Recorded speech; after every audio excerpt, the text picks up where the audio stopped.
What is going on, everybody? Welcome back to the channel. If you were watching this on the replay, thank you so much for being here. I bet you thought that I wasn't going to go live today, but here we are. I know it's a little late. Thank you all for sticking with me. And yeah, we're going to have some fun. Ooh, that's loud. Sorry about that. I want to have the chat available here so I can see, just in case we have any sponsors come through and I'm not on the main screen here, I will be able to see them. But how's everybody doing this Tuesday? Volume coming through okay? Yep, I can hear it. I can hear it well. I figure we can hop into some battles, have some fun, play some games, do some good things. We'll see. So Terrorizers in the house. What is going on? Hello, hello. Good to see you here. Now, how come the chat is not coming up? There we go. What's up? All right, let me go ahead and hop into a battle right now and see how it goes. Now we got our last end of season in Wild. I'm so excited about it. I'm so excited to only play modern format moving forward. Oh, good gosh. All right, let's see. Oh, man, Diamond is rough because I only have a gold level deck. I should really delegate some power out or put something on the market because I'm struggling. Huh. Okay, well, I can't heal, and they're just going to magic spam me with their entire magic team. So what can we do about that? Grandmaster Wrath. What a perfect time to play him. Let's go. All right, and then I'm going to need... Okay, I want you. Pikachu, I choose you. Let's go. I want some more Pikachus. I want this Pikachu as well. So those will be the ones up front, and then... How can we like attack the back line? Or should we go for speed? Okay, let's see. Who are some of the big boys here? All right, so there's no healing, which kind of sucks. I almost feel like maybe we should roll with another like Scavo Harling, but man, my team is playing super small ball right now. I don't know how I feel about that.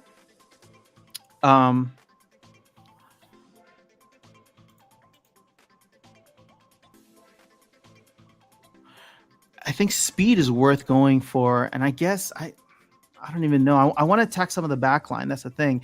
So I guess my only options at this point in time are Stitch Leech or Uraeus. And I think we're going to go with Uraeus because he's faster and can offer some poison. Yeah,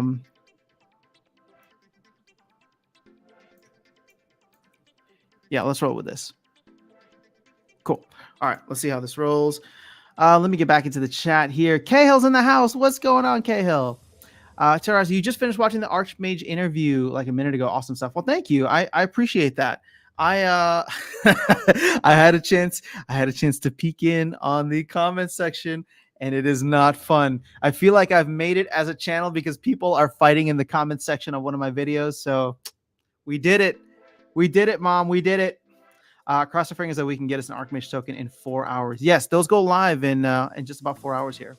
So good afternoon. What's going on, Harris? I'm currently halfway in your Archmage interview. Sorry to interrupt you.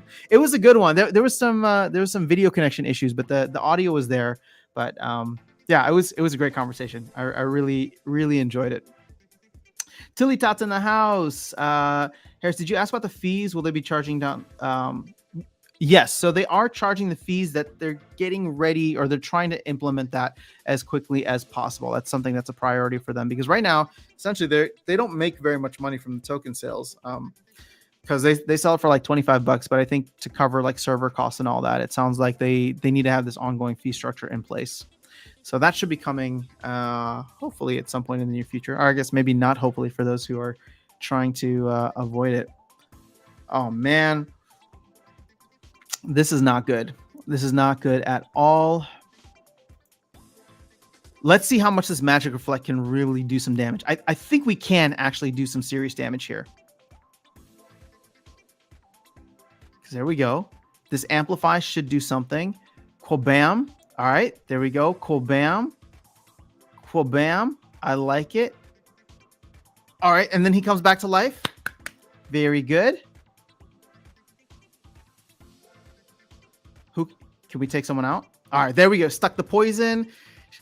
Venari Waysmith gone. Oh no, Venari Waysmith back. Not good. But he should be gone. All right, clutch. Let's get rid of that fool. Very nice. Oh no. Oh, okay. Actually, that's fine. Actually, that was interesting. Oh no, now we're in trouble. Now we're in some serious trouble.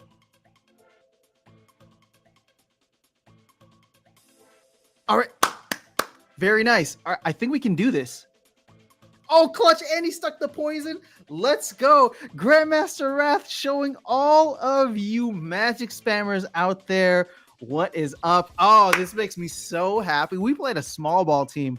I don't know how much mana that was, but yo, that worked out real well. How much did we earn from that? That was 20,000 RP. Very nice. All right, let me catch up on the chat here. So we asked him about the fees down the road. Yes, we did. Inumaru, first time catching you live. I would have thought the same thing because I do not recognize your name. So thank you so much for being here. It is good to see you. And how are you? Tell us a little bit more about yourself. What league do you play in? What part of the world are you coming from? We just have fun. Tuesdays, Thursdays, and Sunday mornings. We just sit here and have fun. That's all it is. All right. I got Rising Star going on in the background, so I'm gonna go ahead and put this on for like another, I don't know what, couple hours. Might as well. All right, so Harris, I think the fees are really steep. That was the only thing that held me back from buying the token. 35% for bronze, 25% for silver. Yeah, again, it's steep, but it's only when you're actually playing. So that's something to keep in mind. Oh, sorry, only when the bot is actually running. So again, I mean, maybe things will change. It sounds as though they do want this to be available for everybody, right? They're just tempering out the release right now so that it doesn't go absolutely crazy and, you know, whatever happens with the market. But I think they're doing like 50 tokens a week for the next 7 weeks. Yeah, including today. Wow, I'm so happy with that Grandmaster Wrath win because this is such a problem for me already, especially if I don't have healing available. So that worked beautifully. I kind of want to jump into another battle now. Let's do it. What's my focus today? Oh, fire. I'm not even paying attention. So the thing is, and Harris, one of my thoughts around this too with the fees is that I think we are going to start seeing some competition across the board in hopefully a good way, right? Oh my gosh. See, look, they took away healing. So I had another option and now they're going to take away this. Now I can't use legendaries and I can't use, oh my goodness. I hate you so much. You suck. You're going to make me go against back-to-back. This sucks. I don't even know what kind of team to run right now.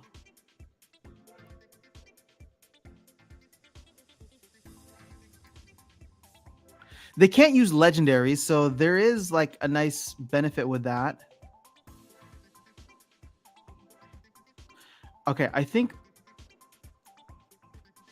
Okay, so what else are they using? They got Venari Waves. I think we're still gonna go with Wrath, and we're gonna go with this one right here. And then I can heal, but there's no other healers in the mix, which is the problem. So part of me is thinking maybe we roll with somebody with Void. But see, now I'm wondering, do I put him in front or do I put him behind?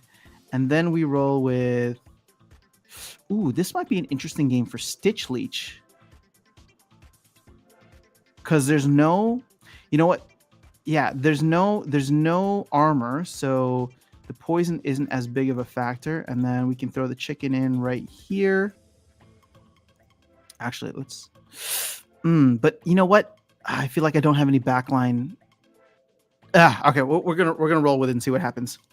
All right, let me catch up on the chat while we wait for this to load. Jobby's in the house. What's going on, Jobby?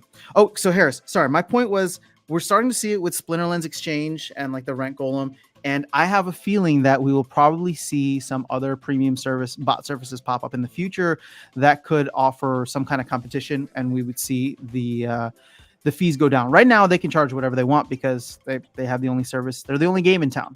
But in the future, I think that could potentially change. Jobby's in the house. Justin's in the house. Yakshan 2 will be implemented tomorrow. Are you telling me or are you asking me? I don't know. I forgot if the 2 days is going to be implemented tomorrow. Let me see.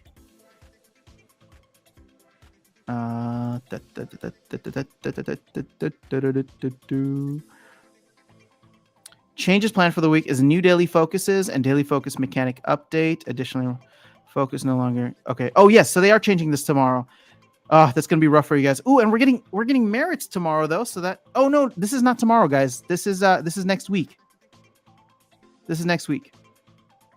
So modern format is what we're getting now. All right. So the future changes are still the season rentals, and then replacing DEC rewards with SPS. So no, we're not getting that. I think we might still be okay here. Let's see. Even though we don't get the void armor or the armor, there we got a nice heal into the mix, and we did some damage. Okay. Oh no, dude, you couldn't miss. Actually, that didn't matter because we. Oh, ouch.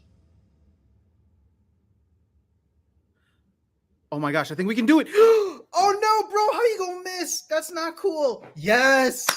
Grandmaster Red twice in a row, even though they tried to nerf me both times. Look at this. First time, I go up against Ulrich and they take away healing. Second time, they take away armor. That feels so good.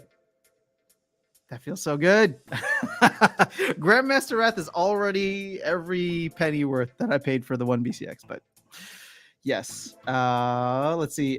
What's going on, Andrew Johnson? How are you today? You playing Silver? You do watch my Splinterlands videos or VODs. Is that video on demand? Well, Inumaro, thank you so much for being here and being part of the channel. I'm excited to have you on one of the live streams. We just hang out and yeah, it's good. It's good. So honestly, Wrath has been so good to use. Help me win a brawl against Darkest Night and don't skip the life focus now. Oh, I'm sure he won't be happy about that. Imagine when the rewards are SPS, that could be huge, but I look past the battle rewards. But I could look past the battle rewards, but they're also taking a piece of the rewards. That was the deal breaker for me. Yeah, they're taking a piece of the rewards, and I don't know. So it's not. Part of me looks at it as like, okay, they're gonna take a piece of something that I wouldn't be doing anyway, right? If I have the account automated, for 24 hours a day or however long that I want it to go, then I wouldn't be earning that stuff anyway, is kind of how I view it. So to me, it's either I rent out my cards or I go with an automated service like them. And I really want to stay away from calling it a bot because bot is just such a charged term. And I feel like they should go away from bot too. But it is what it is. When I think of bots, I think of like the accounts like bot farms, right? But I'm sure people are going to be charged up either way, no matter what. July 18th. Yep. Jabby Santos coming in with the information there. I know Grandmaster Wrath is so great. I love the Amplify built in. Just so good with what's that card called? The oh my goodness. Pelacor Conjure. I'm rebuying after the SPS airdrop. Kulfi's in the house. What's going on, Kulfi? Kulfi, you've had some interesting thoughts in recent videos, or interesting comments, I should say. I appreciate your perspective more than you know. Rift Summoner, what's going on? Hello from Pat. Whoa, Pat 1X. Whoa, this is a throwback. We used to chat on Twitch back in the day when I was streaming on Twitch regularly. So it's good to have you here. All right, so Brian, I have 3 champ accounts, all rent to play. Look like 2-day rentals, and the fact that you have to rent first before revealing the focus. Yeah, it hurts renters, and I totally get that. The thing is, it was meant to be an anti-bot measure that seems, and again, the problem is when they go after bots, they're going to hurt some portion of the real players too, right? No matter how you slice it. And so I don't know that I necessarily agree with the 2-day rental. The data they have means that this exploit for bots must have been way worse than the collateral damage that's going to be there for the player base. So I get it. You're one of the folks that's going to suffer from this. I know Justin's going to suffer from it too. So yeah, I don't know. I don't know what to say, man. I think people are voicing their opinion, and you should continue to do so. And maybe this is something that they'll roll back if it has enough backlash in the community. I mean, we know that they listen. So, they came through. In my opinion, they came through relatively quickly and made some major changes to the splinter spamming that was happening. And so, if this is something that a good majority of the community kind of fights back on, I don't know. Let me be honest with you. I don't know how much of a leg you have to stand on, right? Because they're like what they're leaning on is the fact that they want people to incentivize card ownership. And so it's not like the exploit that they're trying to get rid of is what exactly people are doing now, where you can rent one splinter and then call it a day. They want people to be renting for season. And I think this is where that's moving towards. So my question for you, Justin and Brian, is how are you feeling about to me phase 2 of this launch, right? Season rentals, because would you be open to paying maybe a reduced price, right? So because I do believe that some rental prices might go down. So would you be open to paying a reduced daily rental price to rent something out for the rest of the season, knowing that you can then not have to worry about it getting canceled on you? You go in and play, and it'll be much more worth it, in my opinion, if you just go ahead and rent for the season rather than that. Is that something that could fix this for you? Because I do see it as kind of like a phase 2 towards this. So Coffee, with the old DEC rewards worth 375k in USPS, I don't even listen to they're taking rewards away comments. It makes no sense. I didn't think that they were taking. I didn't think that they were taking rewards away. But I get where you're coming from. The thing is, and I did a video. I think I did I post it already? I'm losing track, but I think I posted it already. Where even if SPS goes down to a penny, it's still more than the amount of DEC that's getting printed out every day. So I don't think, and I really hope that SPS doesn't go down to a penny. But if it does, it sucks. Thanks, mate. Appreciate you saying that. No, of course. I mean, look, the reason I post videos is not for, not because I love posting videos and getting people to watch them. It's really just for conversation, right? That's why. So I post videos on whatever thoughts I have. That's why I do these live streams, because I love talking to you guys. So you come through and share your opinion quite a bit, Coffee. And even if I don't agree with you, I appreciate the fact that you give me a different perspective to think about, and I think that's important. What's going on, Johto? Oh, you're gonna make me blush. I'm watching all my videos. Oh, thanks, Patrick. Only watch the ones that are interesting to you. Don't feel like skip the ads. And don't feel like you need to watch all of them, because they're not meant for. Not every video is meant for everyone. But it's fun to create that content. If you're not trying to just extract rewards and are actually buying cards or playing 2-day rent, isn't a big deal. I agree with that, and this is why I feel like the 2-day rental might have jumped the gun. If they had announced 2-day minimal rental with season rentals, then I would have understood that a little bit better, because then people have another option. It's going to change the market dynamic. But right now, it feels like they just released it a little early, and I can agree with that, because it sucks for people that are playing right now and are finding a way to be profitable in this game. Because even if you're not profitable, as long as you can break even and the value that you're getting is equal to the amount that you're spending, then you feel like you're not wasting your time or wasting your money, right? And so the season rentals, I feel like that needs to come in sooner rather than later. And if we're not going to get that next week, then it might be another 2 weeks. So we're probably thinking like August. And so I don't know. That would have been my suggestion, but I'm not a decision maker there. All right. So Inumaro, I think that they can compromise the 2-day rentals if they're able to show the next 2 upcoming focus, not just your current focus. So at least we know what's coming up. Interesting. I don't know that they'll do that, because they got to re-roll, but that's an interesting concept. 2-day round for tournaments is going to be super nice. Don't need to worry about that cancellation on the second day. Oh, that's an interesting perspective. Yeah. Okay. You just got to make it to the second round. I usually get knocked out on the first round. I know, Patrick, I'm just not on Twitch as much anymore, but I do plan on going back to Twitch, but not for Splinterlands content. I'm probably going to be doing more like Fortnite and other random games there. I feel like this is just a better forum for Splinterlands here on YouTube, because it's more specifically like Web3 games that I'm covering here. Whereas Twitch, it's like if I want to go be just a random degenerate, I can go over there and just play like all those old Web2 games like like Fortnite and Red Dead and stuff. And I haven't had a chance to do that as much this year, but hoping to get back to it at some point. Because for me, I like gaming because it's fun. Although this has kind of switched the paradigm for me because this is gaming and I can earn and hopefully get rich in 5 million years. But, you know, who knows? All right. So Techno agrees with Inumaru. Again, it's not a bad idea.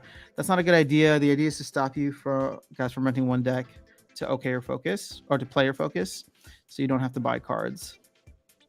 I mean, here's the thing, though. I don't understand. If they look at renting and buying as equal, then why should it matter, right? I feel like you're going to alienate a certain part of the player base. I mean, you already are, right? You're already alienating a certain part of the player base that maybe doesn't have the capital to buy into these cards, and renting for twice the amount in value, right? Because you got to do it for 2 days.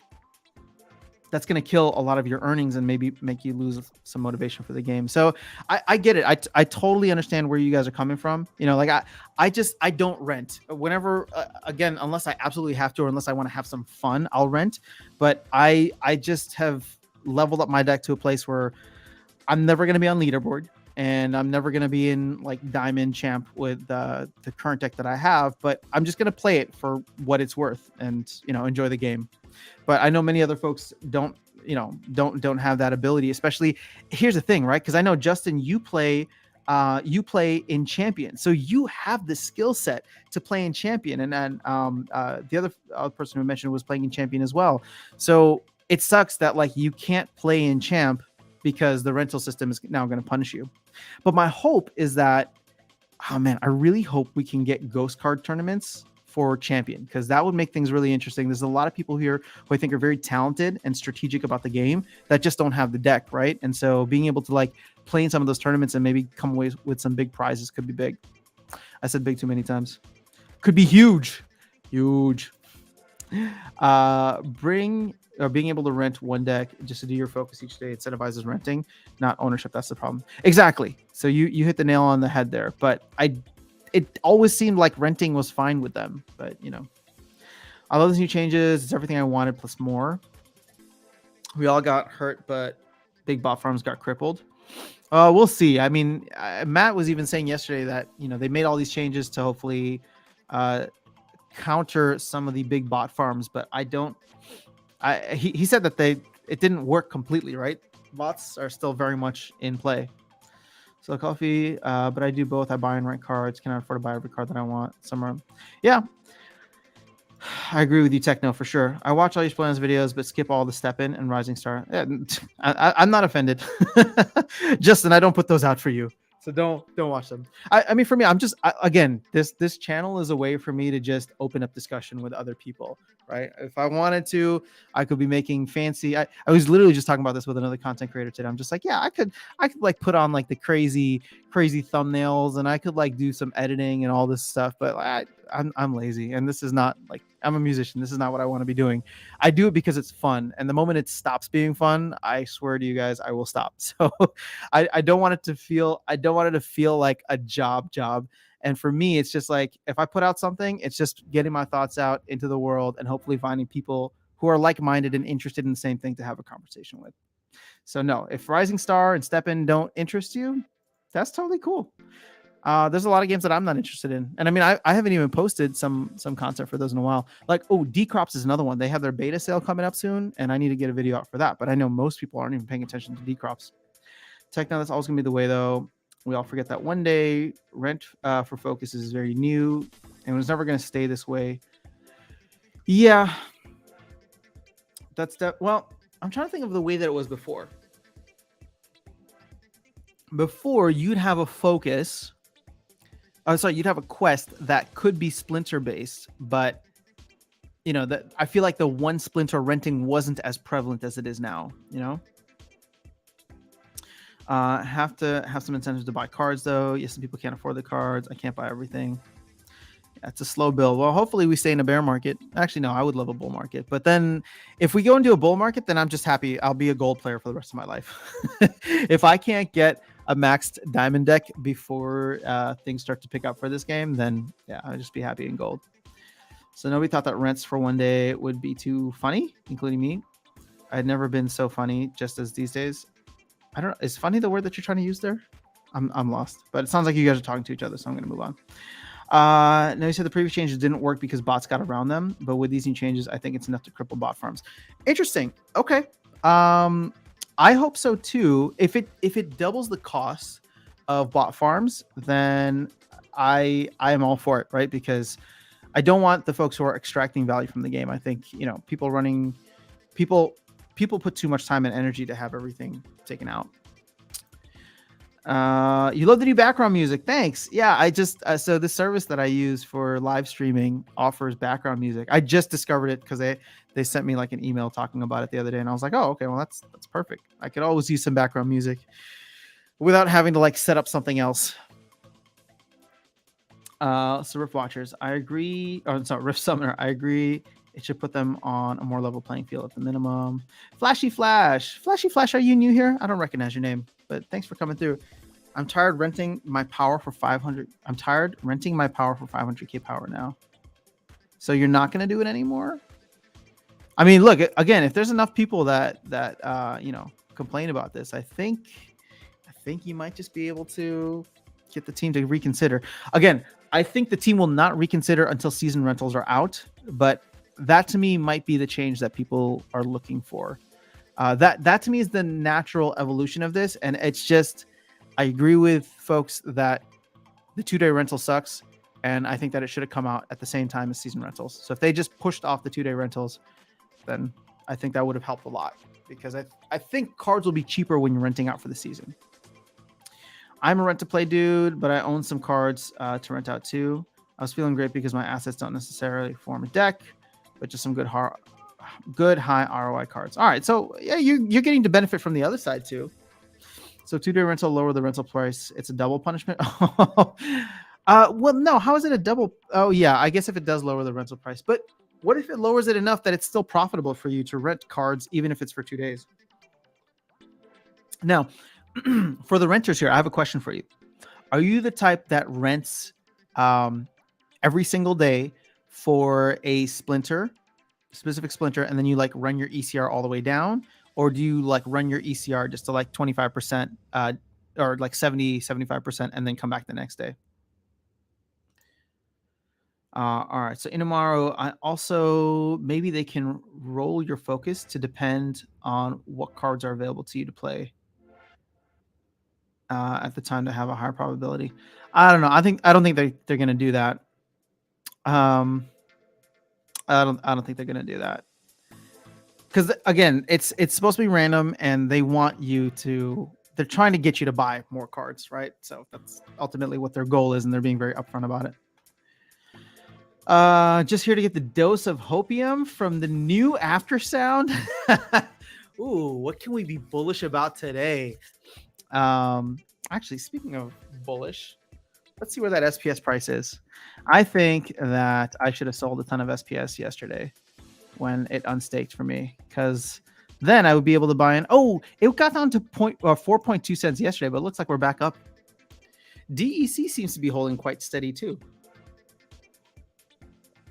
That is interesting.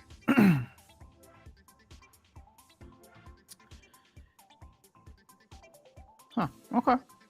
Plots are back up to 150. That's a nice jump. HBD. Okay, cool.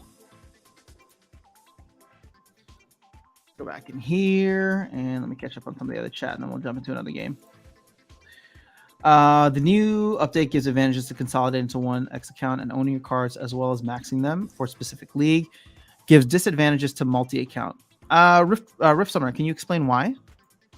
Maybe I'm just not thinking about it the same way. I mean, I know that's what they're trying to do. So I think the 2-day rental hurts renters more than the bot farm.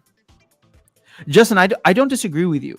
I don't disagree with you. But here's the thing, right? Like, this is what I'm saying, where it's like there's no surgical way to go about this. It's just it's like the nuclear option in order to take down the bot farms. And this is what I'm getting at, right? If they see that bot farms are doing this, let's say we have I'll be generous. Let's say we have a 30,000 player base. And let's say even half of them are rent to play, right? Not even own. Like they're folks that come through and they rent the majority of their decks. That's 15K. I mean, screw it. Let's even go with 20K. Let's say 20,000 people rent to play. When you look at that and say, okay, 20,000 people, that's a lot of the current player base, but what if 100,000 bot accounts are doing it too? Well, now it's like, well, do you shoot the entire barrel to make sure you get the goldfish inside type of thing? Or do you, I don't know. And I'm not saying that this is the right answer. Again, I agree that the 2-day rental thing was a big shock to me. Now, as a non-renter, I wasn't, it doesn't affect me much, but I can appreciate the fact that it's definitely affecting many folks in the community. In terms of renting out my cards, I don't know. I'm not even paying attention to that. I use the Splex service, so I pay them to take care of that for me and figure out what the best rentals will be. What do you think people would be willing to run 500K power for a whole season at per day basis, in your opinion? Like, what would you be willing to pay? All right, GFI Gaming. This is a fantastic question. Now, to answer this, I'm going to use, because 500K power. So keep in mind, this is also, it doesn't need to be 500K power. In a couple of days, we are going to get the modern format, which you'll only need 250K power in order to play at the highest leagues. Oh, our sponsor's back. Let me go ahead and take care of business real quick. Block the user. So, well, actually, I'm not going to pull it up. Let's see, Splinter share. Yep. So I made playing in champion or earning champion chests, right? So again, this is in order to get to champion. If we look at what I made in a month, I forgot what it was. $80, right? So we'll just say 85. We'll just say like $40 per season is what I was making over the 2 seasons that we had in June, right? So as long as however much you're renting for that much power comes out to less than, what is it, like $1.33 per day, then that would make sense because I would be breaking even, right? $1.33 per day does seem a little steep, though. I don't know if that's how much people are paying right now and how much you're getting back on the return. And keep in mind, well, no, that was both season and daily quests. So I don't know. What do you think of that? What if we just round it down to $1, right? So that you're actually coming away with some profit. If you paid $1 a day for that much power, that's way too much power per dollar, right? Am I thinking about this the right way? I rent the entire Splinter, save 2 to 4 cards. I rent a new one the next day, and if it is the same focus, I'll renew them on peak. Okay. I rent to complement my strategies. I don't rent to increase my ECR to higher leagues. Interesting. Okay. I don't think they would take away 2-day rent until they could combat the ECR exploit. They're targeting with burning. Yep. For me, 2-day rent is good. No hassle to play whole day. Oh, interesting. Okay, here's another perspective.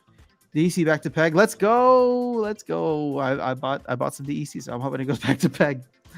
We should be really bullish on guilds right now before it gets too late. If you're not in a guild now, join and help them grow before it really matters. GFI Gaming, another statement that I really agree with here. I think they're going to be focusing on guilds next. And if you are either not part of a guild or if you have not started your own guild, I think you will regret it because there's SPS rewards are coming. SPS rewards are coming to guild brawls. So getting good with a guild now or work with others to build a solid guild. And I think you'll be happy with that. Also, where possible, I rent both common and gold of the same card. Interesting. Why would you rent both of them? I rent to common my strategies. I don't rent to increase. I think you said this already. I use peak monsters. Yep. So that's going to be long and time consuming. Do you have 2x hours to listen? I explained this in this general chat. Rift Summoner, I will try to go through in the general chat and listen. Do I have 2 hours? I mean, sometimes, but today, no. And I don't want you to type it all out here again. I think bot farms will find another way. The AI and algorithms. Again, the fight against bots is going to be forever. Even if they banned bots, I think bots would still find a way to get around it in some ways until they got caught, right? So this fight with bots is not, there's no flip of a switch here. And so for me, I think that it's important that the team just focuses on how do they change the game economy to incentivize what they want to incentivize. It hurts bot farms because the ECR exploit. They can use most people. That I can understand. Well, okay, so bots will just go through. Bots will rent for a day. They'll play their ECR down to whatever percentage, and then they'll rest that account for 3-4 days until it gets back to 100%. The thing is, if they now have to double their cost, right, because they can play for the entire day, but they still need to pay for the rental the next day, then again, it's doubling the cost for bot farms. But keep in mind, it also doubles the cost for everybody else who rents cards. So unless you're renting for multiple days at a time, it's going to hurt you. Because the more account you do, the less benefit for you. I don't know that I agree with that, but fair point. I currently start my focus, wait 12 hours, then rent, and then play my ECR down. If it's the same splinter the next day, I get to play one more day of renting. All right, well, this is a smart move. Again, that's going to be kind of made somewhat moot with this new rental thing, but also, it doesn't matter anymore how many battles you do. What matters is consistent win strikes and chain wins. Yes, this is key. I don't think many people think about this, but streaks are very valuable because if you get enough wins in a streak, I think the max that I've seen for streaks is like 50% bonus. I would rather rent per hour. Oh my goodness, we're going backwards now. In fact, for every battle, I should see cards in my account and whatever card I use that I do not own. That would be so interesting if we rented per hour. Just cut things down as small as possible. Better question is, what would you pay CP per DEC? Well, okay, so that was the question, right? I was saying 500k power for $1, but how much DEC does $1 get you? Divided by 0.00059. So it's 1694. So 500,000 divided by 1694. That's three. Okay, actually, so if you were able to rent 500,000 power, that's 300 DEC. 295 collection power CP per DEC. I'd say that's actually pretty good on average. If you were able to rent an entire deck, like an entire champion level deck, for 300 CP per DEC, don't you think that'd be good? I know I did the math on another computer. Sorry. Then after the battle, it is returned to the pool for someone else to rent for another battle. This kind of takes away from the whole cooldown. This would be an interesting way to approach it, but since they didn't do this from the get-go State of Survival, I highly doubt they move to this. Before the whole rewards revamp, I am a seasonal renter. It seems that I'll go back to being that now that focus splinters will have a less chance of appealing. See, and Javi, I think that many people were season-long renters, right? Or at least they'd rent for like a couple of days. But it definitely takes away the one day, as the team is calling it, exploit. I don't know that I would call it an exploit because I think people were just really smart and savvy about it. But if bots were doing the same thing, then I guess it does technically get exploited. Since I got 3 accounts, I can rent a bunch of cards. I play for 24 hours until ECR goes to 52%. That's very specific, Brian, but thanks for sharing. 52%. Is there any reason? I will come back to that account 2 days later and form a rotation. Okay. I was doing that before the Splinter Focus update. I think it's fair to nerf Splinter Spam problem. Yes, I agree. Well, it's again because like the Splinter Spam was going to be removed with the new focuses anyway, and if they're going to add a bunch more focuses, I think they said like 15 new focuses, right? Is that what they have, or is it 15 abilities? The plan is to add 10 to 15 of these types of focuses. Yeah, so it's just like they were going to essentially like 2 to 3x the amount of focuses, or 3 to 4x the amount of focuses that are currently in play. And it's like, then if you're not getting a Splinter Spam focus, then you'd have to rent some other cards, right? Also, any card under 30 DEC, I'll rent the whole month no matter what. Okay. Archmage will strive here, though, but that's fine because it's still an investment. Yeah, Archmage is going to be interesting. I'm excited to see what the team does, but I'm also excited to see if other services pop up because they're seeing the success that Archmage has.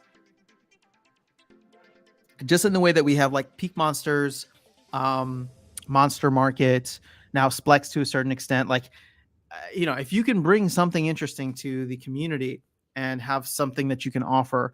What's interesting for Archmage is the fact that like The value is the proprietary knowledge, right? The people who are coding in the bot on how to play certain games is really important. So hello to everyone who hasn't received a single legendary airdrop ever.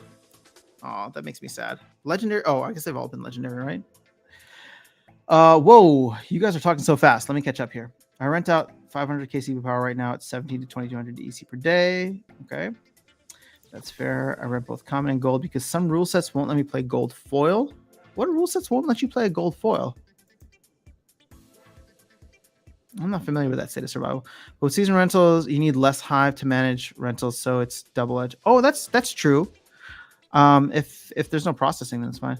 Let's be serious. You can't kill bots even if you try. Games like RuneScape and WoW have been fighting them since. That's what I'm saying, right? So even if they try to ban bots, it's still going to be a struggle to fight them. Sure, you might take down like some of the big ones, but I would assume other big ones would pop up over time. Now, the argument can be made is that if they did go after bots like this, then that would at least help the economy in these short runs where, you're not having these big bot farms come in. But once again, this goes against the whole ethos of the game being decentralized and how you need to fix it from the top down rather than the bottom up. Doesn't matter how many games bots play versus a human. What matters is consistent win strikes. Yep. Streaks are huge. You can hit 60%. See, I've never won that much. I think the highest I've ever received for myself is 50%. Also, the more you stake on your account, the more bonuses you get. Having multi-account splits your staking. Yep.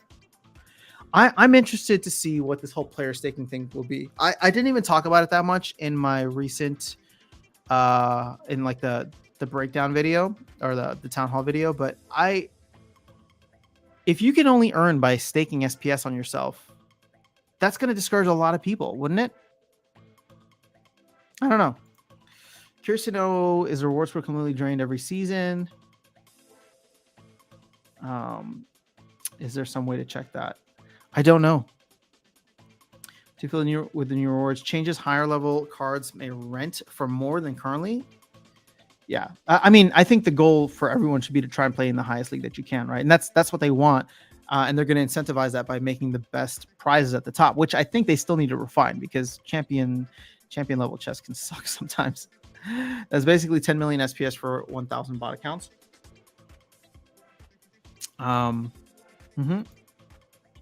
Rift Summoner, depending on the cards you have. All right, so use out of them.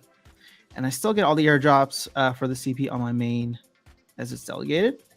Question, if you'll get an ability focus, i.e. sneak opportunity, will you only get the focus bonus from the monster that has those abilities? Yes. So it's going to be very different from the current system, right? Like right now it's all or nothing.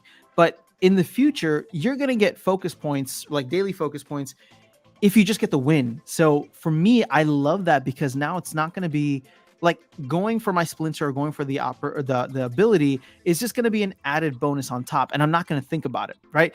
I will go for the best team first, or the best splinter first, maybe, and then try to, still fix in or like figure out how I want to go about maybe sprinkling in something in. But I won't feel guilty going for the win now because I'll know that even if I put my best team forward and don't get any bonuses, if I get the win, I still get something out of it. You can earn regardless if you stake SPS or not. See, but what they were saying is that in the future, they're trying to change that, aren't they? Right now, initially, that'll be the case. But at some point when they do player staking, in order to earn, you'll need to stake on a player. Or is that in order to earn SPS for staking in general? Maybe that's what he was talking about. Actually, I think that's what he was talking about. So I was misunderstanding this. Staking SPS on a player, it feels like blackjack when you play someone else's hand. Man, who would you guys stake on? That's the question. Did you hear the price of Rift Watchers? $5 a pack, only in SPS. That's too high. Then you got to use vouchers too. State of Survival, they mentioned they did announce this back in December of last year. So I know if you just heard it now, yes, it's high, but we've kind of known about it since last year. So getting a Splinter Focus will give you way more bonuses though, like 2 to 4x. Yes, agreed. Because if each one gives you, let's say, like a 5%, then all of a sudden, like, well, actually, I don't know, but let's say it gives you like a 10% per card used, and you play a deck with like 7 cards in it. That could add a lot. Decentralized doesn't equal Wild Wild West. Clevin, what do you mean by that? What if instead of SPS staking for rewards, we're able to stake our cards directly to Splinterlands and have Splinterlands control the rental price? Enough people do it. I don't think that Splinter Teams wants to do that. I would say, if anything, they're very much against regulation. They want the free market to determine prices. The new battle changes. You'll probably still get way more points if you're on a streak, but if you don't use the focus objective. Okay. Agreed. You can earn rewards regardless you stake SPS or not. But also now you can use Dragon. I like this change because I think Dragon will be. I feel like Dragon cards are going to be very desirable now because it's like, or Dragon summoners, I should say, because it's like if you can play Dragon and then just hop into whatever you need, that now you have two options. SPS staking is just for bonus. You get like bonus gold cards. Okay, gotcha. You'll stake it all on Darkest Night. Darkest Night, are you here? Are you watching? All right, you got a backer already. I'm probably going to stake on a player using a really good bot because it'll probably earn more. I don't think people will be staking on players, but good bots. Interesting. All right, well, Archmage might have some influence on that then. Basically, it's impossible for bot farms to profit, not unless each of their account got 10k SPS staked. Okay. No one is controlling the prices of my cards. I rent out Bugger. Oh, bigger for that, for a joke. Okay, gotcha.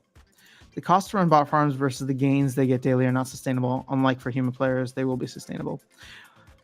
Yeah, I agree. I mean, in the long run, I think everything that they're doing will eventually squeeze bots out, right? Not fully, but the bots can't be at the same scale. Like, check this out.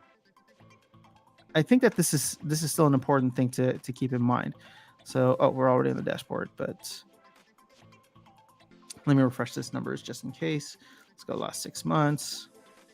So look at what happened to bots after this. Like, a good majority of bots realized that it was no longer viable, right? No longer profitable for them to run after the ranked rewards update. Now, sure, did we get rid of bots completely? No, but we got rid of a huge amount, maybe 2/3, right? 60%, 65%. We were over 400,000 daily active accounts for most of this year, and now we're down to 130, right? I mean, it varies, but you can see we're down anywhere from like 50 to 60%, I would say, on average.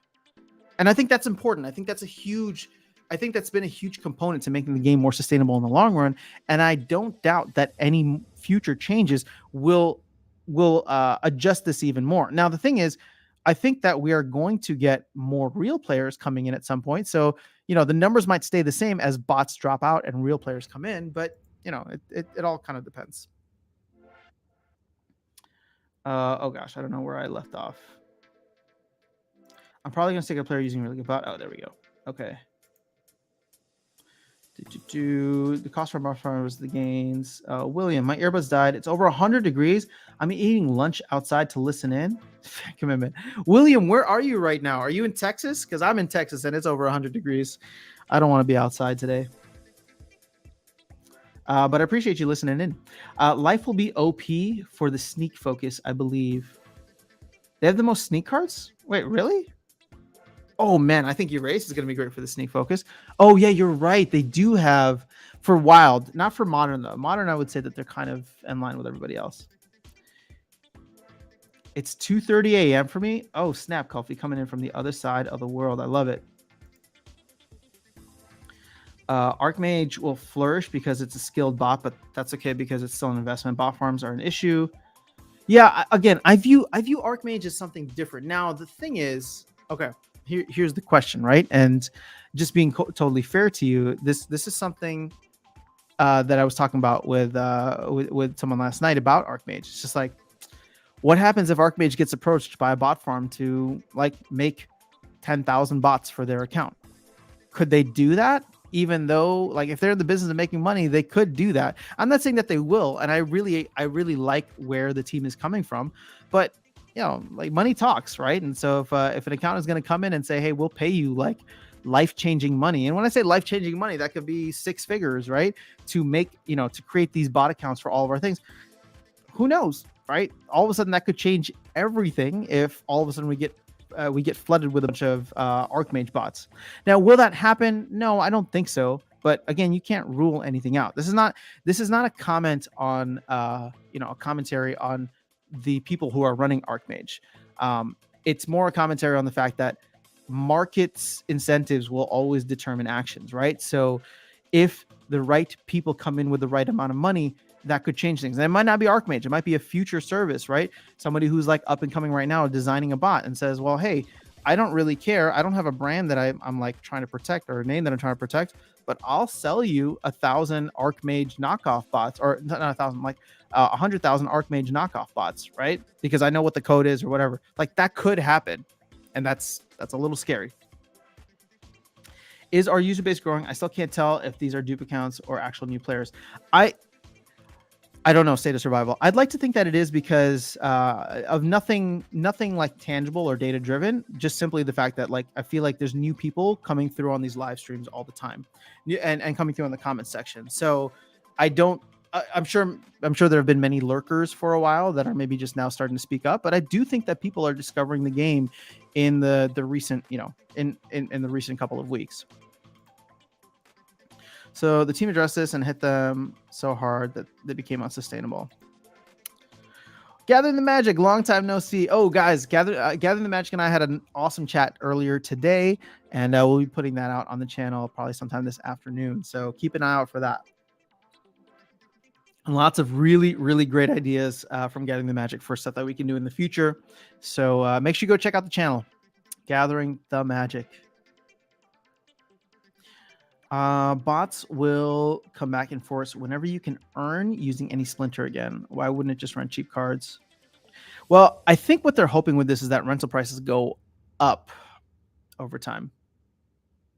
I mean, Matt was very clear about that, which again hurts renters kind of doubly, right? Because if rents go up and you have to rent for 2 days, to me, the only solution is finding an equilibrium price for renting out for the season. And that's why I keep pushing that needs to come through really fast. Who can afford 10,000 Archmage bots for Champ League? Well, again, they don't have to be in Champ League. They could be in Silver and farming rewards in Silver. And if they're good, then they'll be farming some crazy rewards in Silver. Again, I'm not saying that it's going to actually happen that way. I'm just saying that if the incentive is there and it exists, it will get exploited. So, and this is all stuff that we will have to, as you say, cross the bridge when that happens, right? Because the team, and they talk about this, but it's a real thing, right? Like it's a real struggle. They're doing things and creating a project that has never been done before. And I don't think that that's appreciated very much, right? They trying to create an open, decentralized game that has actual tangible rewards of value that can be sold for fiat, right? And for whatever, and trying to make it in such a sustainable way. Guys, look around the rest of the market right now. And I'm not trying to put Splinterlands on a pedestal by any means, right? Because I'm not saying that they're the only ones that can do it. But look around the rest of the market. Everybody's struggling right now. There's no project that's like succeeding in a bear market. And there's no project that's succeeding in even doing this. Every project has had a massive pump and dump. DeFi Kingdoms, STEPN, Axie Infinity did it first, right? So building a sustainable Web3 economy around a game is not an easy thing to do. Now, I like what the Splinterlands team is doing. I'm not saying that they're the only ones that can do it, nor am I saying that they're going to get it right. So, Matt was trying to hedge their bets yesterday saying like, we expect there to be more mistakes. And when those mistakes pop up, what I get excited about is the fact that now they have a team in place that can go in and clamp down on these quickly. Because keep in mind, phase 1 of this fighting the bots happened in October of 2021. Phase 2 happened in May of 2022, right? That's a long time. That's what, 8-9 months before they were able to get it. Now they put in they put in the rank rewards at the end of May or early June, we'll call it. And they immediately noticed certain areas of exploits, most of which were by bots. So what did they do? Within 3 seasons, they clamped down on it. That's a huge improvement. That's a huge improvement because they have the team in place now to be able to do that. 1, to recognize it. 2 to analyze the data, and then 3 to actually implement. Well, actually 3 is like coming up, analyzing the data, and then coming up with a way to circumvent this or to shut it down, and then actually implementing the code to do that. They couldn't do that as quickly before. So I get excited about that and seeing how quickly they can react.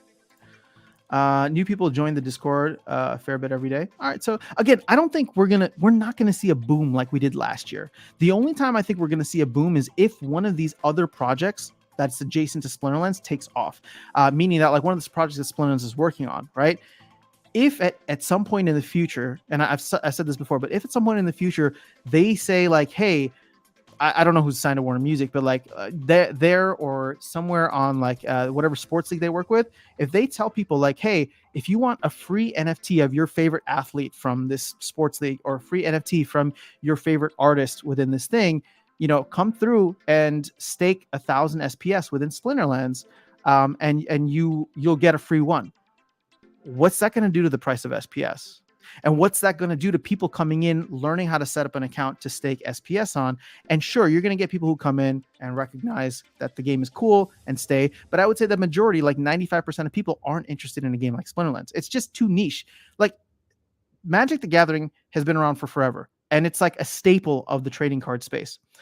It is, I believe, like 10 million players in a world of 8 billion people. So it's very niche. And if you think that Splinterlands is going to like beat that, no. If we got to 10 million players, that would change the game for us, though. If we got to 1 million players, that would change the game for us. So right now, I think slowly and steadily, we're going to be gaining people through this bear market. And when things start to pop off again, whether that's Splinterlands doing it on its own or whether that's the market in general starting to pick back up, that's when we'll see this rush of people who come in for the gains but stay for the game. Your global audience learn U.S. inflation from the Fed news report. Can you feel the daily? Yes. Inflation is real. Even here in the U.S., costs of everything are going up. CPI report is tomorrow. So thank you for calling that. I was just talking about that earlier today. But yeah, CPI report is tomorrow, and we will see if the market likes it or if the market doesn't. I think 8.7 is the key number, or 8.6. If we're above or below that, that should determine where things go. Flaviano, what's going on? Oh no, Grandmaster Wrath is under $19. Man, I bought mine at 22, but that's okay. Why is this always filtered to gold foil? I don't buy gold foil cards. Wow, look at that. Esmon Joa just capitulated on the price. Oh my goodness, how many did they get? Yikes. Man, I just want 11 BCX to max out. That's all. Luthien's in the house. Luthien, you are never late. How are you doing today, Luthien? He was 18.25 a bit ago. I mean, I think the price is still going to go down. I wasn't sure if it would break the $20 barrier. Darkest Night was very convinced that it would go on like $16, $17, but oh, you're in Texas too. Fort Hood, Texas. I don't miss being stationed there or here. I'm in Houston, so it feels like the world is melting. But yeah, that's just where I'm at now. Chris is in the house. What's going on, Chris? How are you? They did say they have a big enough team now that it took what took days now takes hours, so people see growth in the game. Yeah, again, like Pluck, was it Pluck who was on yesterday's stream? I don't feel like he got to talk much, but I feel like he seems to be like the go-to guy that just digs into the data and is able to find these things. Whereas before, if there were exploits happening, if Matt wasn't looking at it, which was totally understandable because he's like busy coding out the rest of the game. If he wasn't looking at it and people weren't bringing it to his attention, it wasn't getting taken care of. And now they have people who are actively looking out for these things, which I think is important. If we got to 10 million players, we would have the money to change the world. We would get our Splinter Island, right? These seasonal updates are truly encouraging development. Yes, I agree. This is what makes me bullish. Not about the token prices, but about the game. It appears to be the team is firing on all cylinders. Agreed, 100%. Look at Quick. Someone dumped like 50 copies of Quicks. Wait, I need a couple more Quickses. I just don't have any more capital left. I spent, oh my goodness. Fire Vault. Oh, isn't this that Jens guy who bought the Fire King accounts? Hello from Thailand. Hello to Thailand. How is it going? I was like, oh, you think it's going on to $12? That'd be incredible. I will need to buy back in. I just sold a ton of. I just used a ton of the capital that I bought for something. I'm doing well, itching to buy more cards and trying to restrain myself. It's such a struggle, isn't it? I'm just out of capital and I don't feel like putting any outside money in, so I'll have to build up a reserve again or wait until next Monday when some of my SPS unstakes. Must be a great time to provide content. So much to cover. It is fun. I enjoy it. I mean, again, I love playing the game. I love not just the game itself, but the meta of the game economy. So, everything that exists around the actual gameplay itself. And you'll see that like a lot of my videos tend to be more about the game economy rather than the game itself. Mainly because I don't think that I'm that great of a player. I think Bulldog, Dwayne, Luke, like they all provide really good like strategies for games. And so I think that go and watch them because they have some great content for game stuff. For me, I'm more interested. I like playing the game, but I'm less interested in the strategies. I'm more interested in like how the economy works. More coming this end of season. What do you mean more coming this end of season? Keep in mind, they're only coming from packs now, if everybody claimed their airdrop. This game is too hard for someone, even from Mexico, to just instantly pick up. Yes, you have to have an understanding. You have to have an understanding of both crypto and card gaming, which makes this a very unique intersection, right? Because you think about how many people are into crypto, how many people are into Magic, and what is the intersection of that. And then even within what is the intersection of that, only a portion of those players would actually be interested in something like Splinterlands because maybe they don't want to mix their crypto and their card playing interest, right? That might only be for some people rather than all of them. About 5x of GMR for around $25 US. Gotta wait. Yeah, so I got airdropped 5, thankfully. That was a pleasant surprise. So I bought one more to max out for gold, 6 BCX, and I am waiting now to see how low can it go for maxing it out. But I'm also not in a rush to max out because I should max out him in Quicks first because then I'll actually be able to play in Diamond. Got a gold Jared Scar in the last chest. Ooh, congratulations, Ricardo. Do you think the changes to DEC happening, with it changing to DEC happening, we won't see many packs sell? Yes, Kulfi. I think that is going to be an unintended side effect. Now, what remains to be seen is just how much DEC is out in the ecosystem. Because right now, DEC is still cheap. Sorry, packs are still cheap because DEC is below its peg. But if we get back to peg very quickly because of the fact that there's no more DEC being printed, then that could change things for sure. Now, how quickly we get back to there, I don't know. And how many packs get bought, I don't know. But once DEC is back at the peg, I think pack sales could potentially slow down a bit. That being said, if the pack sales between now and when DEC get back to its peg are significant enough to push us over 10 million, maybe 11 million, right? Maybe we do get to that point.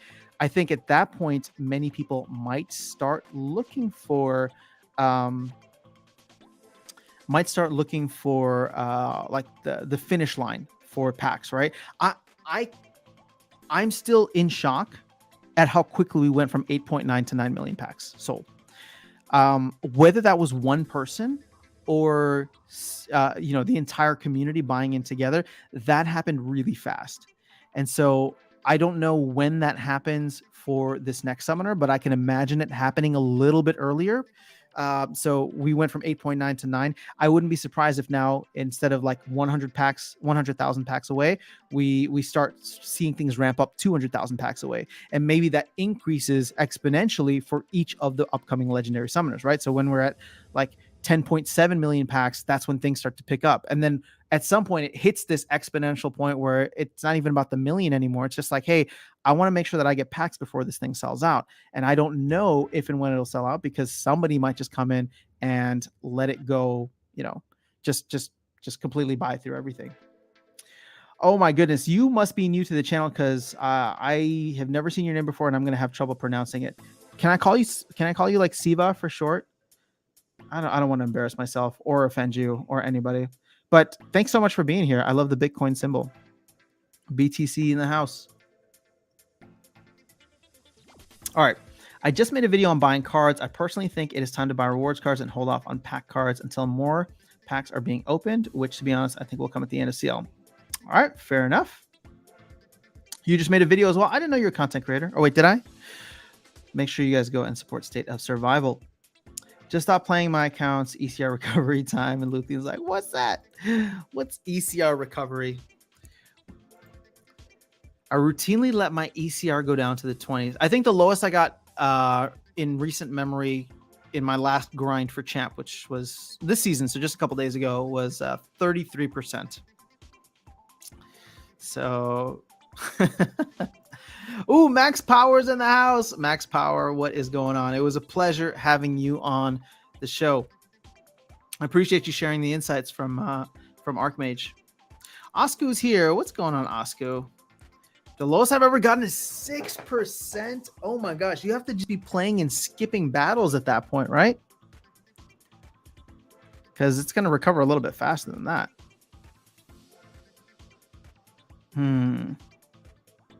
Interesting. Interesting. Should we hop into another battle here? Might as well, right? I like playing with Grandmaster Wrath, and of course, as soon as I say that, I don't get him. Let's see.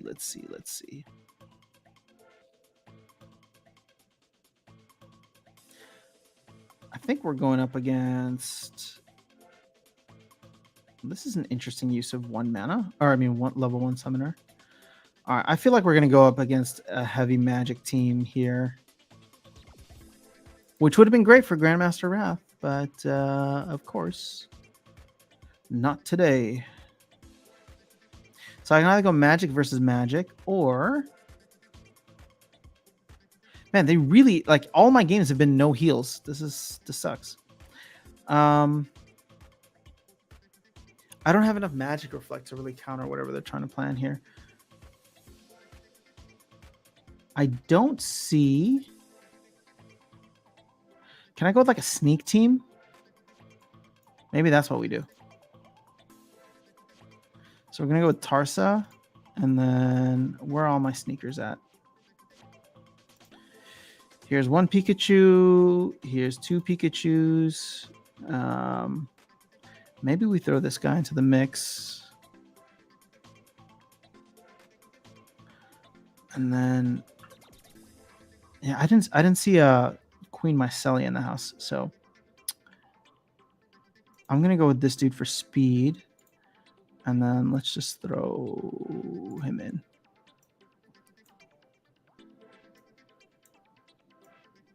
Okay, let's see if we can survive long enough up front. Again, if they're gonna play Queen Mycelia now, then I'm screwed. But I didn't see one in their previous battles. And we called it right.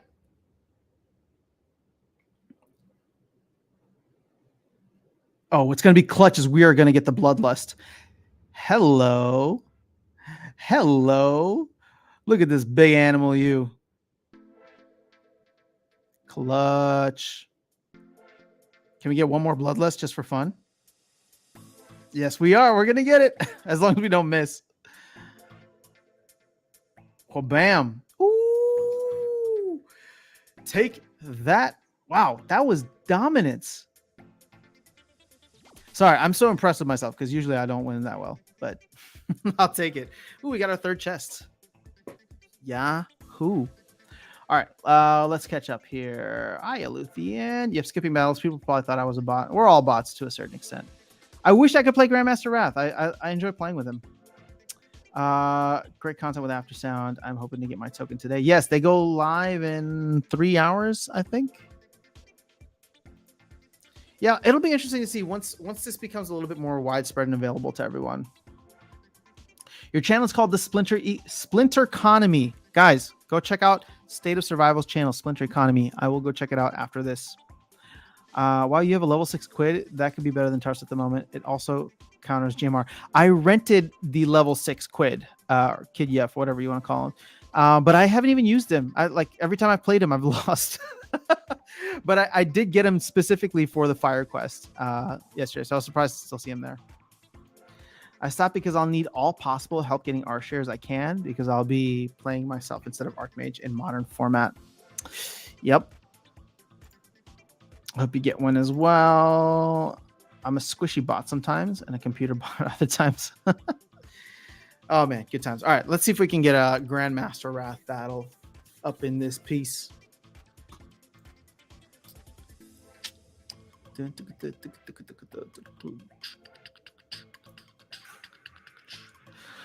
Okay.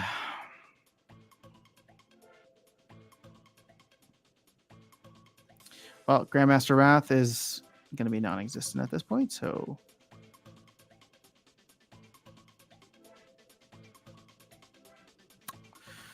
I don't know what they're playing. It looks like life, primarily. At least they can't do a sneak attack on me.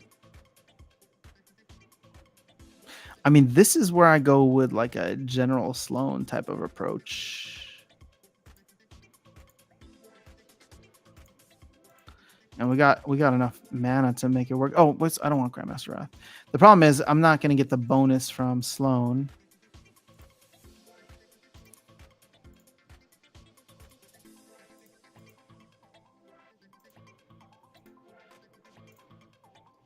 Now I have 10 mana to... Oh, whoops. I think we have to go with Pelagor Conjurer. So we're leaving 8 mana on the table here. That's not great, but it's okay. I usually like throwing Dr. Blight in at the end, but I'm almost wondering if I should have him kind of pop up maybe like right there. Gosh, maybe even like right there. Is Time Mage really necessary is the question. Yes, I think so. This is weird. I don't like putting Dr. Blight up that far, but I want to take advantage of the potential healing options if we can get some early kills. Ooh, fun for all. Someone from the channel. Let's go. Good luck. I hope I beat you. Oh, man. I see that dragon in the corner. Yeah. All right. This is not going to work out well for me. Okay. Clutch. Oh. Oh, my goodness. Oh, the poison was killer. Oh, dude, how can you miss? No, that miss killed me. Oh, GG's. I don't want to watch this. Garbage ass game. All right. Where were we? Kim reacts in the house. Let's go. Is the update going to drop right after end of season? I don't know. No, wait. This update's coming next week. So season ends. Oh my goodness. Season ends in 20 hours. Yo, that's crazy. Dang, I won't be able to check my season chest until tomorrow afternoon. I heard a bot that plays Brawls too. Was that Archmage? I have no idea, but that'd be interesting. Let me put it this way. I don't like the idea of bots in Brawls or tournaments. And so I feel like this is going to end up being a big push for KYC ultimately. Chat poll, what are you guys planning on doing with your DEC post airdrop? I didn't have much DEC, Yvonne, but I just bought some.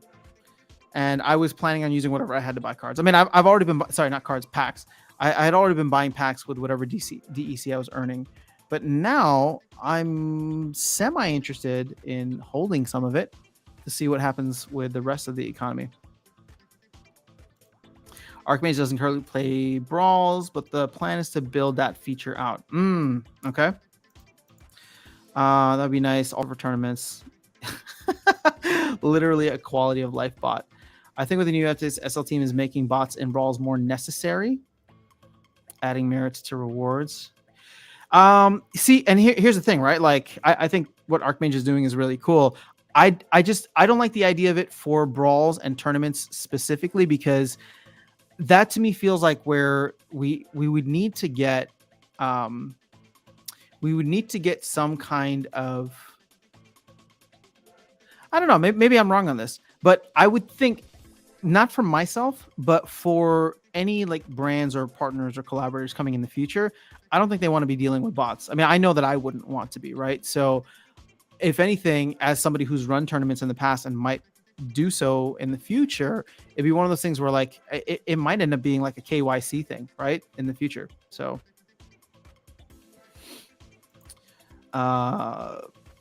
Max, don't listen to After Sound. No, you don't have to listen to me at all. I'm just giving my opinion. The future Splinter will just be bots versus bots. Yeah, and I think that's what we're trying to avoid to a certain extent. The thing is, I don't mind bots being there for ranked battle rewards, but I think if the game evolves into like higher level competition, which is where I think most of the money, if it comes in, will eventually go, that's going to have to be, it's going to be reserved for like in-person tournaments types of things. So, whether that's Splinterfest or whether that's like major tournaments year round, that'll be interesting to see. Oops, 3am, off to bed. Coffee, always enjoy chatting with you. Thanks for coming through and staying up late. I think there are places where human versus human should be expected and places where bots should be expected. Yeah, again, we're never getting rid of bots, right? So if bots can automate certain aspects, I'm all for it. But like I say, I'm just, in the future, I don't see high value like prizes being offered in areas where there's too much kind of gray area, if that makes sense. So yeah, I don't know. I feel like in-person tournaments or some type of KYC, which I know many people are very much against. I feel like that's where like the majority of prize money is going to go. And if you don't want a KYC, then you don't have to. You can still play the game, and if you want to bot your account, then you can bot your account, and that'll always be there for you. But if you want to be one of those people that becomes a like an esports celebrity to a certain extent, you're gonna have to show your face, right? Or you have to show your face. Maybe not your name, right? Maybe we'll live in a pseudonymous world where people will know someone by their gamer tag, right? People know me as Aftersound, and so I can go in and as Aftersound play these tournaments in a live setting, whether that is like digital or in person. I think is going to be interesting, right? So I don't know. It'll be interesting to see how it plays out. I'm not sure if Brawl should be reserved for humans only or not. I'm still on the fence about that one. I'm leaning not, just because I view Brawls as like an extension of tournaments, or actually even higher level tournaments. But maybe the way that Brawls currently are now, it's fine. But if they do Brawls in the future that offer some other kinds of rewards, I could see that going in the same vein of like, sponsors not wanting to touch it unless they have some kind of KYC. But guilds in themselves are an interesting. Guilds in themselves are an interesting kind of creation within this, because to me they're like teams of people that are, I don't know. I'm very excited to see the evolution of guilds, and I don't know where it goes because I don't think we've ever had something like that before. Tournaments will have KYC, and Splinterlands tournaments will be banned. Bots for tournaments. Yes, I don't know about banned bots for tournaments, but I think they will definitely have KYC. I agree. I think highest price should go to humans for sure. I mean, I think that's just naturally how it's going to go. I think they've gotten away with allowing bots to get the highest prizes because they didn't really have much of a like a viewpoint into this, right? How do you try the Archmage bot? They're selling tokens today at about 3 p.m. So in about 3 hours, a little less than 3 hours, the tokens will be on sale. There's gonna be another 50 tokens available. That'd be really awkward. You rank 1 in champion, but in the last Splinterlands game, you play like nah. Well, see, this is what I'm talking about, right? I almost think we're gonna get to a point where ranked battle rewards are not gonna be worth like anything, right? Like it's gonna be so minimal because we're gonna go through SPS rewards, and after a couple of years, like SPS rewards will eventually go away. And I do think that the major money is going to be coming in from sponsors, right? From sponsors that will host these like tournaments live in person with the best people in the game. Now, the question and the tricky part is, how do you find the best people in the game? Because let's say you get the top 10 players in champion, but they're all botting their accounts. And then they go in and you're just like, oh, this isn't like that great of a competition because they all suck since the bots have been winning games for them. So I think it's going to have to be like a series of qualifying tournaments that lead to like a bigger tournament. And then the way I view it, and I don't know tennis that well, like the structure of how like tennis competitions are created, but I can imagine it being maybe something similar where it's just like you have this like ranking outside of the ranking in the game, right? But these qualifying things that allow you to participate, and only the people who are there showing their faces KYC will be able to participate. And so after you do that enough, then at that point it gets, you start to get to know people in the space. My favorite ball should be PvP because if you bot, there you take away from human players. This does not happen in ranked. It definitely happens in ranked, Flaviano. I mean, brawls are going to be the same thing, but I like the competitive nature of brawls because they add something to like the team element of it. But we'll see how that ends up evolving. Mario's in the house. Hey, Ricardo. Of course they will ban. I'm not going to give prizes to some bot, dude. Agreed. Can I drop a link after time for Keon Lee Paul? Sure. Let's see if YouTube allows links. Feel free to throw it. If not, you can send it to me and I can post it. Jasek, is it Yasik is the best player? I think I've been pronouncing it wrong. But see, here's the thing. Yasik is the best player, but I've never seen Yasik. Right. This is what we were trying to do with, Darkest Sun and I were trying to do with the tournament last week. It's like, I want to be in the celebrity creating business. I want to make people famous in Splinterlands, right? I want the tournament prizes to have, or tournament winners to have a face, a name, and a voice to them. It doesn't have to be their official, government name, but I think it's important that we start showing who's winning these tournaments. And I think if we don't, it's all just like a big gray area right now. And this is what makes me a little nervous about the fact that we've given out 6.1 million in rewards and we have no idea who's won that. Because 6 million in rewards in a game that had only 8,000 players a year ago is a little concerning for me, right? Because we don't know who's getting it. And if a lot of that ends up going to, wait, what the heck is this? Oh, whoops. I was like, is my tournament running again? If a lot of that is going to like nameless, faceless people, it's a little shady in my book. And I feel like that's actually what's happening. Just saying. Don't get bots. Sometimes it wins 20 times in a row. Sometimes it just drops one card. Maybe it's trying to win trade with you. Maybe you're part of the bot network or they like you. On Peak D, there's a weekly ranking with the best player with best tournament results. Oh, interesting. Who posts that, Max? Because I want to go check that out. When is the next Aftertown tournament? I don't know. I was thinking of, okay, let me put it out to you guys in this way. I want to set up a league and I'm trying to figure out how to structure it because I love doing that kind of thing, right? I love like setting up a league with like some kind of like season or like leaderboard or something. And I want to do this completely outside of like Splinterlands. If they want to be a part of it, that's great, but it'd be cool to like set up something completely on our own. And completely for you guys. That's the main focus here. These will always be private tournaments that are only for people that come through on this channel, right? Like, and so whether that brings more people to the channel or whether it doesn't matter to me, right? Like I want it for people that actually enjoy what's happening here, and are a part of like the community that we have here. So I'm trying to think through this and how often like events should be, how it should be structured, how much time I have to dedicate towards this.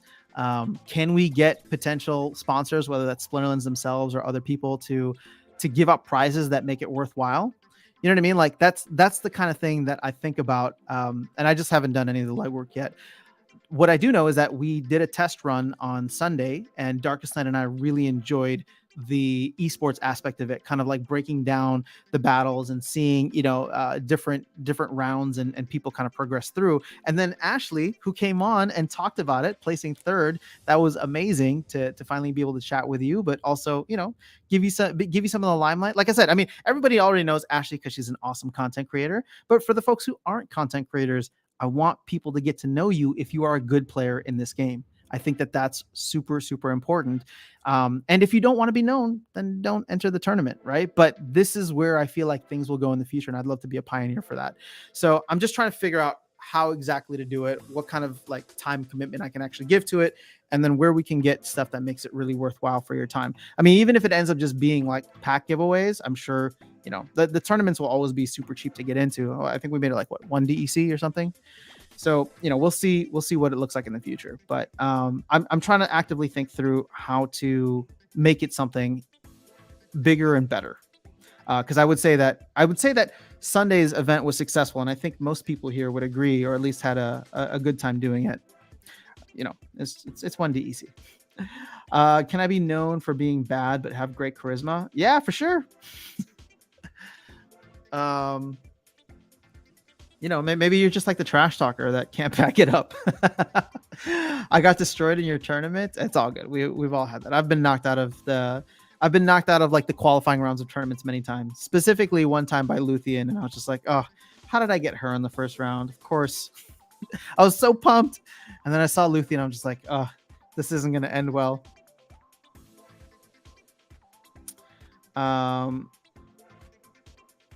Okay, so next tournament I will come in strong. Need to max the Fire Splendor for silver. There you go. So Max, you're saying that Yasik is the one who posts this? Ooh, all right. I will go and check. Yeah, Ashley did come out for blood. Who won? I think it was Mondroid that won the tournament, right? So I gotta remember who won. See, like I want to have like leaderboards. I want to have like a history here. I want to get like rivalries. I'm sorry, it wasn't Mondroid. It was a Mayo. Hopefully, I'm saying that right now. A Mayo with a very, very dominant performance, 11-1. Oh man, that was fun. I really enjoyed it. I missed your tournament. When is the next one? I don't know. They'll probably most likely be Sunday mornings during the Sunday morning stream. Because that's when Darkest Sun is available to do some of the commentary with me. I don't know if we're doing one this week. A little spoiler preview, but I think we're gonna have Luthien on the stream this week to chat. So Luthien, I don't know if you're still here, but excited to chat with you. Ashley, I like your vids, but I don't see as many lately. Ashley's gonna get back to it soon, I'm sure. I had a big cert. Oh, she's coughing about it. If you keep making 1 DC tournaments, the fun of it, more than enough for the payment. Yeah, see, I'm trying to make it low barrier. They're always going to be private because I just want you guys to come through. I mean, I don't know. Like, if I was to raise the price, why would I do that? Because I'm not making back my money, right? Like, it's not about like covering the expenses. It cost me 2,000 DEC to start a tournament or to set up a tournament, and then however much the packs were going for, right? So it's not like I'm going to charge you to try and get back. I would rather find outside partners and collaborators to donate things, right? So I don't mind like the tournament being brought to you by, like I said, my Red Dragon keyboard. And so Red Dragon is going to offer whatever for, winners. Like, that would be kind of cool, because then I get to do all this stuff and then pass along things to you guys in the future. I've been buying rare rewards cards. Need CP. All right. So, Ama-io. All right. Wait, is this really how you say it? Ama-io? Ama-io. I just feel like we're going down the wrong. JP, what's going on? Ooh, another Bitcoin thing. Well, thank you so much for being here and supporting the channel. Appreciate you. I can never beat Mondroid or Ameo. They're both so good. I think you say it like Ameo. Yeah, that's what I've been saying, right? Ameo? Does that work? Is Ameo here? Or is Ameo one of those like who just found a way to enter in the tournament and not part of the community? I'm thinking to put aside a few hundred and start hoarding Venator. Venator's good. I don't even have 1 BCX of Venator yet. Luthien's here. All right, we're really excited. I think Darkest Sun is going to be on as well, so he's very pumped to talk to you too.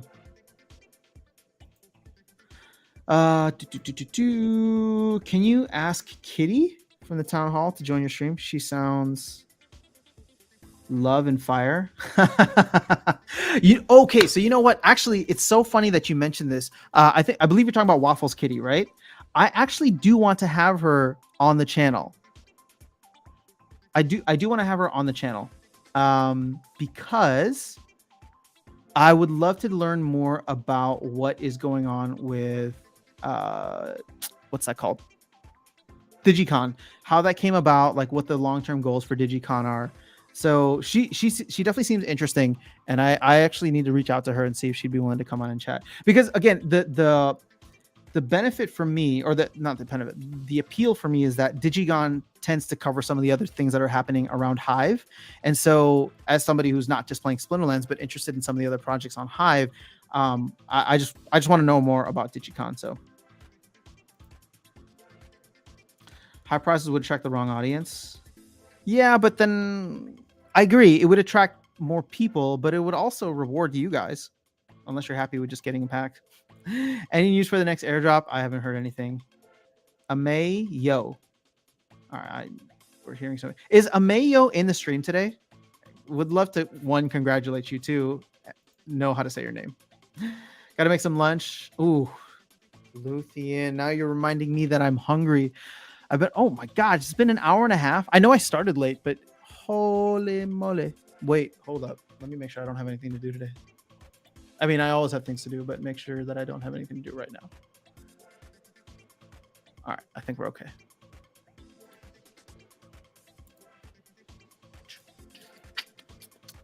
Cool. So I can hang out with you guys for a little bit longer. Amelia has a PeakD channel where he posts every season end. Amayo has a PeakD channel where he posts every season end. Okay. I will go check that out. Darkest Night sold his Archmage token. Did he? How do you know?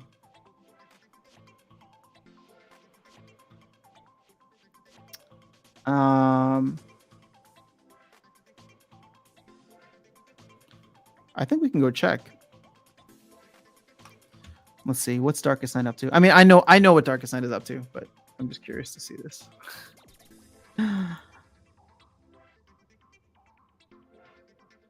I don't see him selling anything.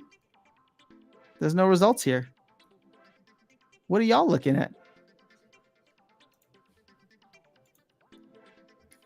Archmage. You said they sold a beta token too?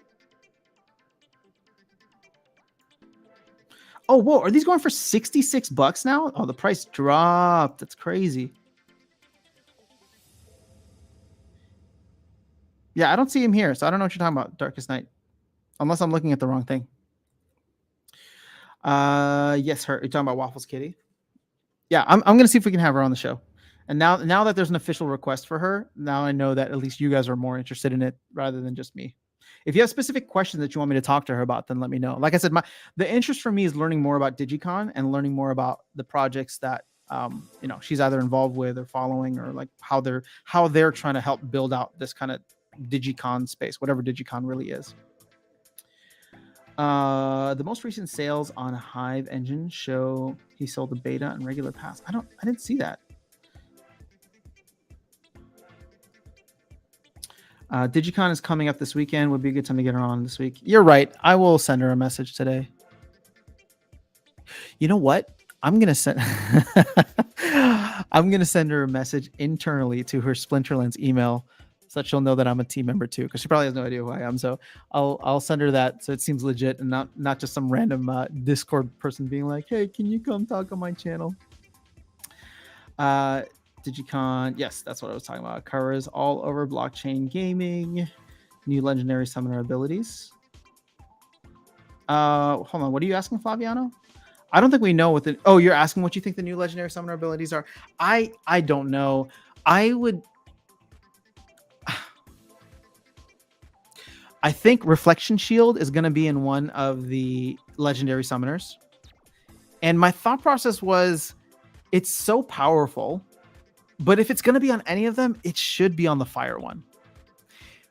And my main reason for that is because if you want to balance out Jotun and balance him on a fire v fire basis, then you have to give it to the new legendary summoner. But I feel like that nerfs Jotun so much because, well, I guess it doesn't nerf Jotun. It just nerfs the blast ability from Jotun. because you're still going to get a +1 and +1 range and +1 health. But it'd be interesting if that's what we get with the Fire Summoner. Can you chat till the bots start to sell? Because I'm trying to stay up. Because in Thailand, no, I definitely cannot. It's another 2.5 hours, and Luthien made me hungry. So, or she reminded me that I was hungry. Do you have any guesses on the new focuses? They posted the art as eye candy. I cannot tell what some of them are. Oh, you know what? I don't have Discord open here. Let me see if I can look up the eye candy here and just give you some thoughts. Again, I don't know, but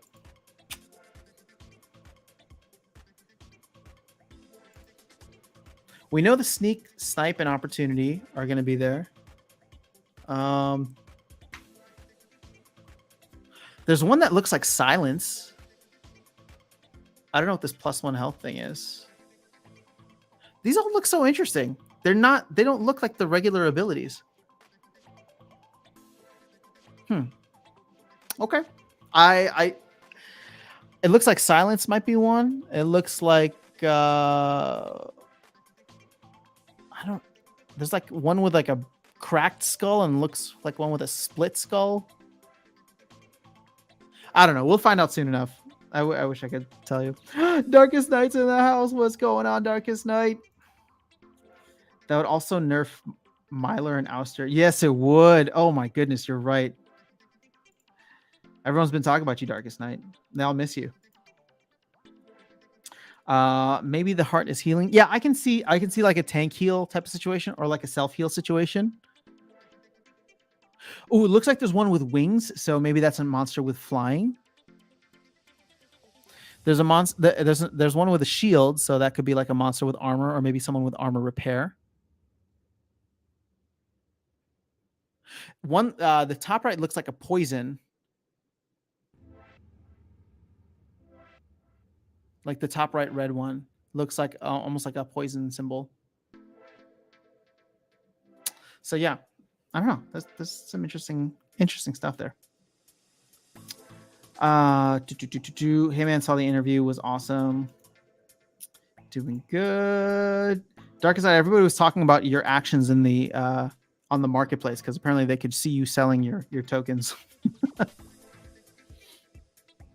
All right, we're almost done with our coffee, so that might signal the end of the stream.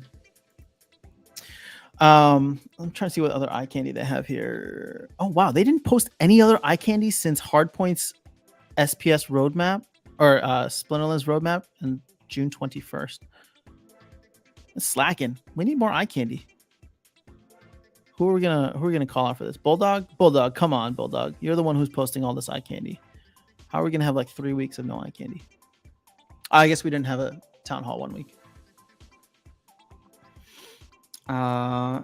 You better win always, Darkest Night. I'll be staked. Oh, there we go. See, Darkest Night, you already have some people who are planning to stake on you. About the tokens not sold. Oh, look at this. Darkest Night is collecting tokens. Trample, shatter, -1 hit points enemy. That could be a good one. I can see that. I don't see. Yeah, I don't know. Ooh, one of them looks like it could be blast. Yeah, I don't know. We'll figure it out. Poor Bulldog. Why poor Bulldog? Oh, because I'm giving him crap. It's all out of love. Bulldog's awesome. I was just scrolling up and I'm like, he's the one who primarily has been posting in the eye candy channel. So to go 3 weeks, it's just like, all right, Bulldog, we gotta have a talk.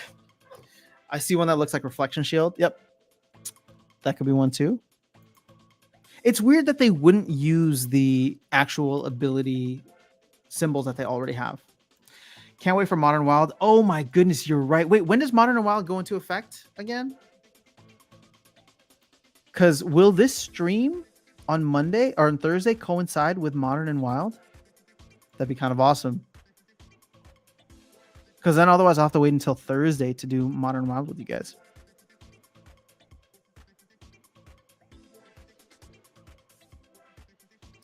Modern and right.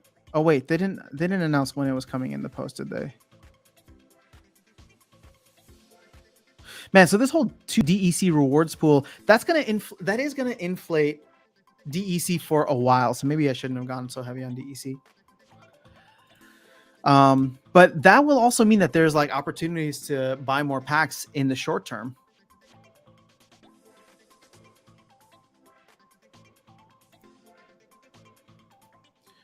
Hold up. Let's see. Official announcements. Did they?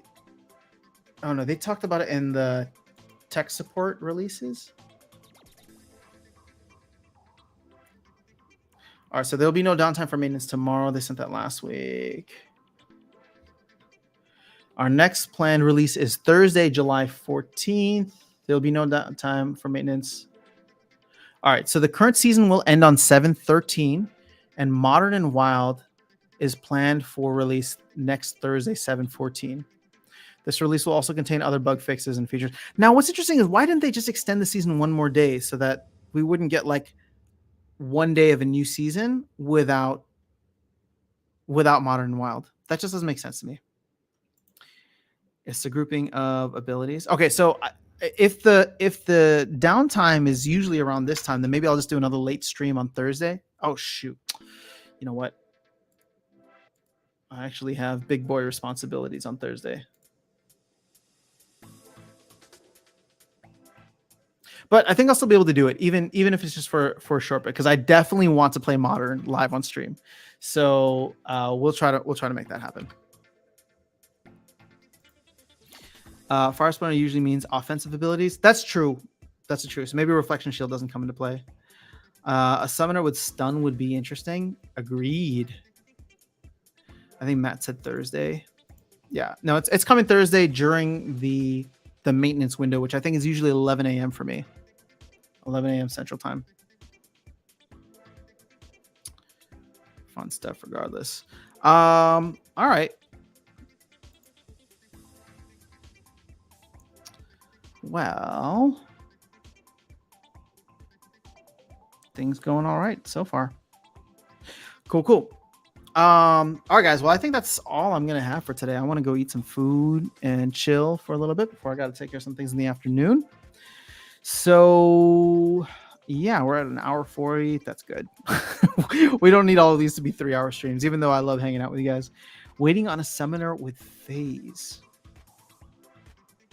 Okay. I think people thought that Wrath was going to offer that at first. I don't think the length of the seasons is something they do manually. I think it just happened to be 12 days a season. It's got to be something they do manually. Why would it change otherwise? Why would it change from 12 or from 15, which it normally is, to 12? So I thought that meant they were going to try and have it coincide with the release of Modern and Wild. But I don't know. Maybe I'm wrong. I mean, I guess I'm wrong. What am I going to have? Taco Tuesday, baby. Imagine Enrage. Oh, that would make things... There's going to be some interesting stuff in the future. I hope they add some new rule sets, too. Could make things really fun. The seasons vary from 14 to 16 days, I thought. Yeah, so to have this one at 12 days seemed a little weird initially. One with Taunt and Sneak. Go for Mexican food. Taco Tuesday, let's go. It's random. It averages at 14 days. Okay. I did not know that. Good to know. Tacos sound delicious right now. Indeed. Wait, where did you guys hear this? Not that I don't believe you, but I just didn't know that it was randomly generated. I, for the longest time, thought that it was just, yeah, somebody created it on the back end.